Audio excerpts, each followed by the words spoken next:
кошулбаса болбойт. Ата-энең сен тандаган кесиптен сыймык таануу менен айтып жүрүш керек. Уялбай, бул адал деген. Адал жана адепке ылайык. Адал эмес кесиптер барса бар. Адал эмес кесиптер бар. Адепсиз кесиптер бар. Адепсиз кесиптердин биринчиси бул модель. Модель болуу кесип, бирок адалдыгына күмөн бар и адепсиз кесип. Ата-энең мен кызым модель, да сүрөткө түшөт деп бактана албайсың. Уят болот. Анткени уяттуу нерселер бар, чөйрөдө ошондой. Бийчилик деле жакшы эмес. Неге? Мен кызым тайраңдап бийле окшоп алып дей албайт да. Мен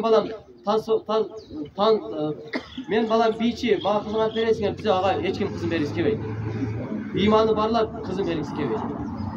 Ошого бийчилик, модель деген кесиптер бул мактанып айта турган, уялбай айта турган кесип болбойт. Иманы бар ата-энелер аны мактана албайт, уялат. Демек неге карайт экенсиң? Адалдыгына, уят эместигине ата-энең айта ала турган. Мен кызым педиатр, менин кызым мугалим, менин балам бизнесмен, менин балам спортсмен деп мактанып айтыш керек. Чындык